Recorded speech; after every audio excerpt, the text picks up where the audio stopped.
ঠিক যেমন কথা ছিল তেমনই চলে এসেছি আবার আরেকটা ভিডিও নিয়ে। আর এবার কিন্তু বগুড়ান জলপাই থেকে আমরা সোজা চলে যাব তাজপুর সি বিচে। আর সেখানে গিয়ে আমরা করব খুব হুল্লোড়। এই দিকটাতে মালঞ্চ বিচ। আমরা থাকবো বিচের একদম ধারে অবসর রিসর্টে।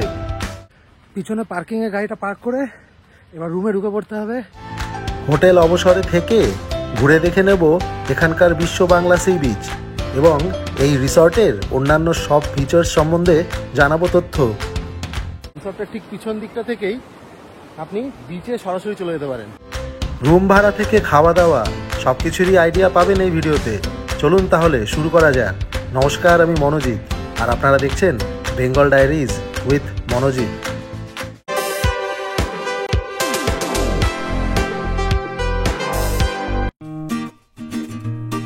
আগের ভিডিওতে আপনারা দেখেছেন আমরা চলে গিয়েছিলাম বগুড়ান জলপাইয়ের সি বিচে। এই ভার্জিন সি বিচটি ঘুরে এখন আমরা এগিয়ে চলেছি মন্দারমণি হয়ে তাজপুরের দিকে। আর দেখতে দেখতে ঢুকে পড়লাম মন্দারমণি অঞ্চলে। আর তারপরে আধ ঘন্টা খানেক ব্যাস তাহলেই পৌঁছে যাব।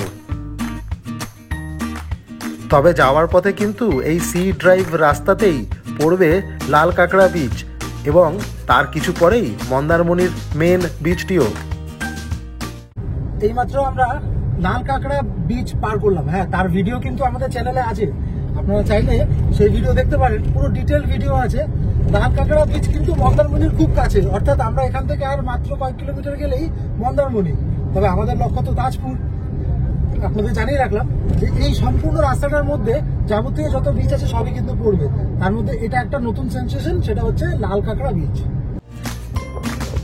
পৌঁছে গেলাম তাজপুর বিশ্ব বাংলা সি বিচে। তবে বগুড়ান জলপাই ঘুরতে গিয়ে আমাদের কিন্তু রিসর্টে খাবারের কথা বলা হয়নি। সেই কারণে এখানকার এই রেস্টুরেন্টটি থেকে আমরা নিয়ে নিচ্ছি আমাদের লাঞ্চ, আর সেটাই আমাদের রিসর্টে নিয়ে গিয়ে খেতে হবে। চলে এসেছি তাজপুরে আর যাব এখন আমরা অবসর রিসর্টে। তবে তার আগে আমরা আমাদের লাঞ্চটা এখান থেকে নিয়ে নিলাম। লাঞ্চে আমরা নিলাম ভেজ থালি 120 টাকা করে প্লেট, সঙ্গে আলু কাবলি নিয়েছে। আর হ্যাঁ, চিকেন কষা নেওয়া হয়েছে। চিকেন কষা হচ্ছে 4 পিস 200 টাকা, তাই না? তো যাবো এখন অবসর রিসর্ট, দেখাবো পুরোটা আপনাদের, সঙ্গে থাকুন। ব্যানারটাকে তো ছিঁড়ে এই রিসর্টের সীমানায় ঢোকা মাত্রই বুঝতে পারবেন যে একটি সুন্দর গ্রাম্য পরিবেশের ভিতরে চলে এসেছেন। স্বাভাবিকভাবেই মনটা খুশিতে ভরে উঠল। এমনকি এখানকার পার্কিংটিও কিন্তু এখানকার বাগানের মধ্যেই। পিছনে পার্কিংয়ে গাড়িটা পার্ক করে এবার রুমে ঢুকে পড়তে হবে আর সেরে ফেলতে হবে লাঞ্চটা। হ্যাঁ, তবে হ্যাঁ, তার আগে স্নান করতে হবে, প্রচণ্ড টায়ার্ড। হ্যাঁ, ঘুরলাম দেখলেন, আর বিকেলবেলা আবার বেরোতেও হবে। এখানকার রুমগুলো থেকে বেরোলেই আপনি দেখতে পাবেন সামনের এই ছোট্ট উঠোনের মতন জায়গাটি, যেখানে বসার জন্য সুন্দর জায়গা রয়েছে। বাংলো স্টাইলে বানানো এখানকার কটেজগুলি কিন্তু দারুণ সুন্দর, আর ঝলমলে আলোয় বেশ মনোরম লাগছে জায়গাটা। আর রয়েছে এখানকার রুমগুলোতে সব রকম ব্যবস্থাই। আমাদের রুমটিতে, হ্যাঁ, এটি এসি রুম, আর খরচ পড়েছে 2200 টাকা। খুব সুন্দর বেড, এমনকি দেয়ালে সুন্দর ওয়ালপেপারওয়ালা এই রুমটি আমাদের বেশ পছন্দ হলো। রয়েছে যাবতীয় সব রকম সুযোগ সুবিধাই, এমনকি বাথরুমেও গিজার থেকে শুরু করে যাবতীয় সুযোগ সুবিধা আপনি পাবেন। তবে স্পেশাল অকেশনে কিন্তু এখানকার রুম রেন্ট অনেক বেশি হয়ে থাকে। এখানে নতুন সংস্করণ হয়েছে এই সুইমিং পুলটি, এটি আগে ছিল না। তবে এবার কিন্তু এটি দেখে আমাদের কচিকাচারা বেশ খুশি হলো। হ্যাঁ, আমরাও মজা নেব এটি, তবে আজ নয়, কাল। এখানকার পার্কটিতে কিন্তু বড় এবং ছোট সবাই যাতে বসতে পারেন তার জন্য রয়েছে অনেকগুলি দোলনাও। বগুড়ান জলপাইয়ের পর আমরা এসেছি কোথায়? তাজপুরে অবসর রিসর্টে। হ্যাঁ, একটা অদ্ভুত রিসর্ট। এখানে এদের প্রচুর বড় জায়গার মধ্যে এই রিসর্টটি। এখন তো আবার নতুন করে সুইমিং পুলও বানিয়েছে, সেটি পরিষ্কারের কাজ চলছে। ওটা আমরা কালকে আনন্দ নেব ওটার। তবে এখন আমরা যাচ্ছি ঠিক এদের বিচের একদম সামনেই রিসর্টটি, অর্থাৎ রিসর্টের ঠিক পিছনের বাগান দিয়ে হাঁটতে হাঁটতে হঠাৎ করে আপনি পৌঁছে যাবেন সমুদ্রে। ওই যে দেখছেন ওটাই সমুদ্র, আর ওই যে বেড়াটা দেখছেন ওটা হচ্ছে এই রিসর্টের জমির সীমানা। হ্যাঁ, অত অব্দি এই রিসর্টটি, অর্থাৎ আপনি চাইলে সারা রাত এখানে বসেও থাকতে পারেন। অর্গানিক। সন্ধ্যের ঠিক আগে এই জায়গাটিতে পৌঁছে মনটা খুশিতে ভরে উঠল, আর সি বিচে নামতেই চোখে পড়ল অনেক লাল কাঁকড়া।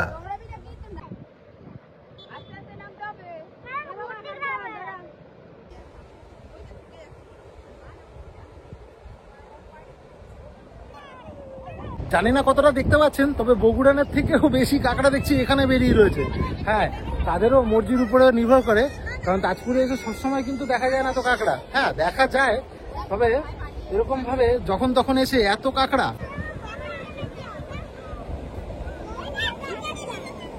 উইকেন্ডে ভালোই লোক এসছে, তবে আজকে তো আমরা সবাই এলাম, আসার সময় ঘুরতে ঘুরতে এসেছি, তাই আজকে খুব একটা এক্সপ্লোর করা হয়নি। কিন্তু কালকে সকাল থেকে আমরা শুরু করব এক্সপ্লোর করা। আশেপাশে অনেকগুলো বিচ রয়েছে, মালঞ্চ বিচ রয়েছে, এমনকি আমরা ওই সকালের দিকে একবার দেখিয়েছি আপনাদেরকে যে বিশ্ব বাংলা যে বিচ, সেটাতেও গেছি। আরও একটি বিচ আছে, সেটিতেও যাব। একটু পরেই এসে পড়বে জোয়ারের সময়, তাই তার আগে কিছুটা বিচে বেরিয়ে নিয়ে আমরা ঠিক করলাম যে এখানকার যে দোকানগুলি রয়েছে সেগুলিকে একটু এক্সপ্লোর করব। তবে তার জন্য সন্ধ্যা হওয়াটা খুব জরুরি। সন্ধ্যা হলেই যে রঙিন হয়ে ওঠে জায়গাটি। সূর্য ডুবতেই আলো জ্বলে উঠল সবকটি দোকানেই, আর জায়গাটি ঝলমলে হয়ে উঠল নানান রঙের আলোয়। ততক্ষণে জলও চলে এসেছে একদম ধারেই। আজ পূর্ণিমা, আর চাঁদের আলো যেভাবে জলের উপরে ছায়া ফেলছে তা দেখে মন মুগ্ধ হয়ে গেল বন্ধুরা। বেশ কিছুটা সময় সি বিচে কাটিয়ে ফিরে এলাম রিসর্টে। এসেই দেখলাম আলোয় ঝলমল করছে গোটা ক্যাম্পাসটি, এমনকি এখানকার ক্যান্টিনটিও তৈরি রাত্রের ডিনারের জন্য। আর দারুণ অ্যাম্বিয়েন্সের মধ্যে বেশ কিছুক্ষণ ঘুরে নিলাম রিসর্টটির ক্যাম্পাস। অবশেষে কিন্তু সুইমিং পুলটা রেডি হয়ে গেছে বলেই মনে হচ্ছে, চলুন দেখে আসি। আসার পরেই জানতে পেরেছিলাম যে সুইমিং পুলের চলবে কিছু সংস্কারের কাজ, তবে সেটি রাত্রের মধ্যেই কমপ্লিট হয়ে যাবে। দেখে মনে হচ্ছে প্রায় কমপ্লিট কাজ, এখন শুধু জল ভরে দিলেই হলো।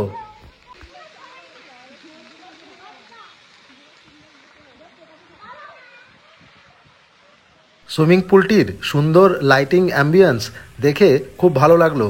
অর্থাৎ সন্ধ্যের পর যারা মনে করবেন সুইমিং পুলের আনন্দ নেবেন, তারাও খুব খুশি হবেন। সকাল সকাল সবাই তৈরি। সকালের ঝলমলে আলোয় রিসর্টটি মায়াবী হয়ে উঠেছে, আর আমরাও তৈরি এবার বেরোবো। গুড মর্নিং বন্ধুরা, সকাল সকাল ঘুম থেকে উঠে বেরিয়ে পড়েছি। দেখছেন তো কি দারুণ পরিবেশ হয়ে রয়েছে, আশপাশটা রোদ ঝলমলে একেবারে। ভোরবেলা যদিও গুড়ি গুড়ি বৃষ্টি হচ্ছিল, তবে এখন কিন্তু আকাশ একেবারে নীল, রোদ ঝলমলে। বাজে মাত্র সকাল 7:35, কিন্তু রোদের তেজ দেখে মনে হচ্ছে যেন 10টা-11টা বাজে। অশোককেও দেখলাম জরুরি ফোন কলগুলো সেরে নিল।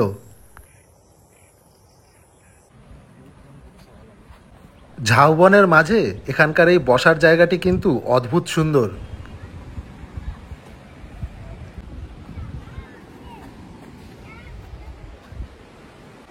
কালকে সন্ধ্যার থেকেও 3 গুণ বেশি সুন্দর লাগছে এখন এই জায়গাটি।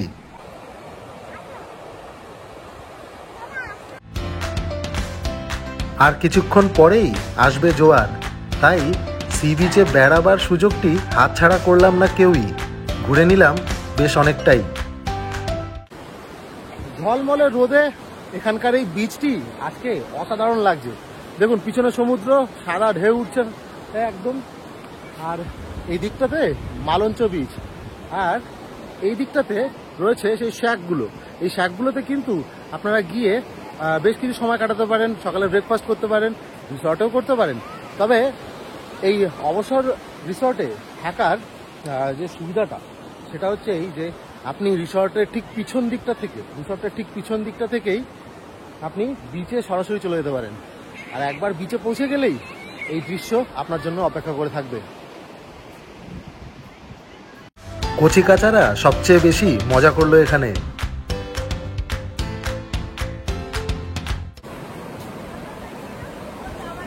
সকাল সকাল অনেককেই দেখলাম স্নান করতে নেমে পড়েছেন। জোয়ারের সময় জল একদমই পাড়ে চলে আসে, তাই এই সুযোগ কেউই হাতছাড়া করছেন না। চলে যে এখন চা খেতে হবে, চা। সকাল সকাল চা না খেলে চলছে না। এখানকার এই দোকানগুলির উপর থেকে এই দৃশ্যটা সত্যিই মনমুগ্ধ করলো বন্ধুরা। জলের সাদা ফেনা এসে ছুঁয়ে যাচ্ছে এই দোকানগুলির সিঁড়ি। তবে এই দোকানগুলির ফিচার্স হলো এখানে প্রায় সব কিছুই পাওয়া যায়, অর্থাৎ বলে রান্না করিয়ে এখানে লাঞ্চ বা ডিনারও করতে পারেন। আর চা কফি এগুলো তো আছেই। আর সবচেয়ে যেটা ভালো লাগবে সেটা এখানকার কাঁকড়া বা মাছ ভাজা। এটা মানতে বাধ্য হচ্ছি যে তাজপুরের মতন সুন্দর কাঁকড়া আমি আর কোথাও খাইনি। হ্যাঁ, সোশ্যাল মিডিয়ার প্রোফাইল পিকের জন্য পারফেক্ট জায়গা বটে। উঠে পড়েছি শ্যাকগুলোর একটাতে, আর জল একদম সিঁড়িতে এসে লাগছে, তাই পিছন দিক থেকে উঠতে হয়েছে। আর এখানে আমরা চা খাবো, ডিম টোস্ট অর্ডার করা হয়েছে, সেগুলো খাবো। এই জায়গাটা ফিল নেবো। অসাধারণ একটা ভিউ পাওয়া যাচ্ছে, দেখতেই পাচ্ছেন। সমুদ্রের ঢেউ, সমুদ্রের জলও সেই দূরের একটা নীলাভ আভা আসছে আকাশের রংটার জন্য। তো সব মিলিয়ে একটা অসাধারণ পরিবেশ ক্রিয়েট হয়েছে। এখন সকাল 7:59, অর্থাৎ 8টার সময়। একদম সকাল সকাল হওয়ায় সবকটি দোকান কিন্তু এখনো খোলেনি, আস্তে আস্তে খুলবে সবই। তবে এই ফাঁকা পরিবেশটিও বেশ ভালো লাগছে। আর ততক্ষণে সুরজিত হয়তো তার ফ্যামিলি নিয়ে এসে পৌঁছবে এখানে। আর হ্যাঁ, এখানকার দোকানগুলিতে আরও অনেক কিছুই পাওয়া যায়। তবে রিকোয়েস্ট রইল, জায়গাগুলিকে নোংরা করবেন না, কারণ সমুদ্রে স্নান করতে গিয়ে ভাঙা বোতলের কাছে পা কাটে অনেক লোকেরই। ততক্ষণে সুরজিত এসে পৌঁছলো ওর ফ্যামিলি নিয়ে আর জয়েন করলো আমাদের।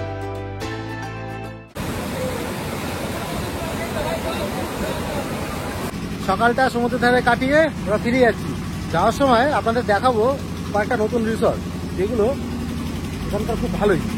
তাজপুরে এই দিকটায় থাকলে জোয়ারের সময় কিন্তু ওই শ্যাকগুলো থেকে নেমে নিজের নিজের হোটেল বা রিসর্টে ফিরে যাওয়াটা একটু কঠিন হতে পারে।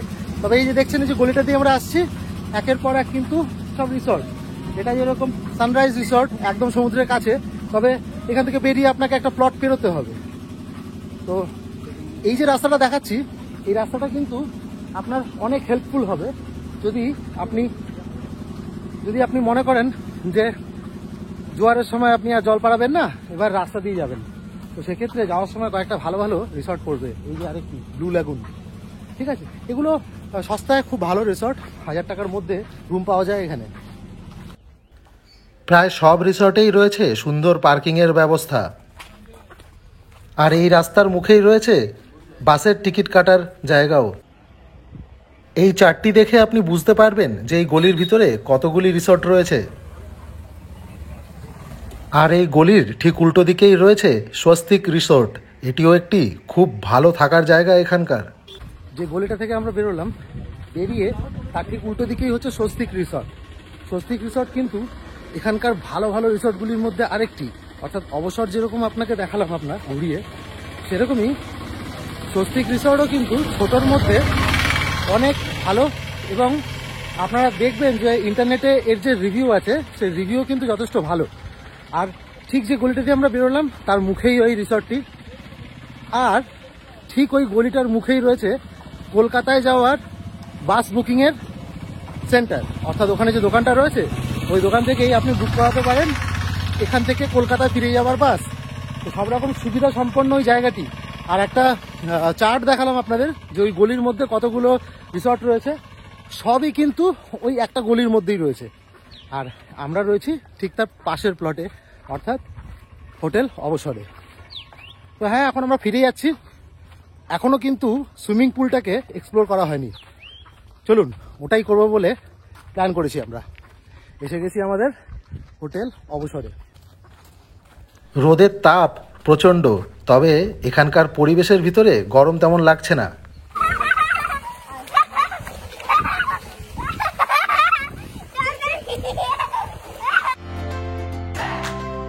কচিকাচারা ইতিমধ্যেই নেমে পড়েছে জলে, তারা করছে প্রচণ্ড হুল্লোড়। হ্যাঁ, এবার আমাদেরও একে একে নামতে হবে।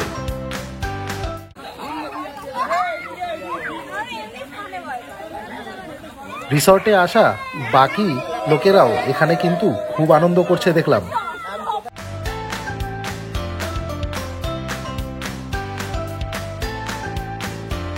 অন্য যে ছেলেদের গ্রুপটি এসেছে তারা দেখলাম বেশ গান করে করে হুল্লোড় করছে।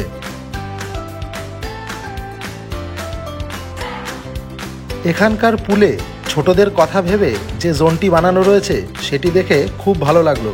হ্যাঁ, এখানে অন্তত আপনাদের বাচ্চারা সেফ থাকবে।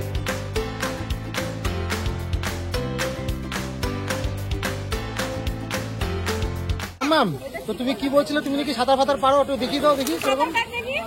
তুমি নাকি ইউটিউব দেখে সাঁতার শিখেছো?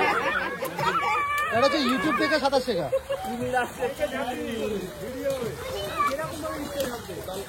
কুমির আসছে, কুমির আসছে, এই যে কুমির। ক্যান্টিনের ভিতরে শুটিং করার পারমিশন নেই, তাই দেখাতে পারলাম না। দুপুরের খাওয়া দাওয়া শেষ। হ্যাঁ, এখানে চিকেন থালি 270 টাকা। চিকেনটাকে অ্যাভারেজ ছিল, তবে বাকি জিনিসগুলো সবকটা খুব সুন্দর ছিল। ডাল, তার সাথে আলু পোস্ত ছিল। এই শুক্তো আর পোস্তর মধ্যে আমার গন্ডগোল হয়ে যায়। চাটনিটা অসাধারণ ছিল। চিকেনটা অ্যাভারেজ বলবো, তবে গত রাতের কিন্তু ফ্রাইড রাইস আর চিলি চিকেন সেগুলো কিন্তু অমায়িক ছিল। চিলি চিকেন 8 পিস নিয়েছিল 200 টাকা করে, আর ফ্রাইড রাইসের যা পরিমাণ ছিল তা কিন্তু এক প্লেটে দুজন খেয়ে শেষ করতে বেশ কষ্ট হতে পারে। দুপুর 2টো বেজে গিয়েছে, বিকেলে আবার বেরোতে হবে। যাব মেরিন ড্রাইভে, আর সেখানে এক্সপ্লোর করব জায়গাটি, দেখাবো সবই। তবে সেই ভিডিও আসবে খুব তাড়াতাড়ি। আজ বিদায় বন্ধুরা, দেখা হচ্ছে পরের ভিডিওয়।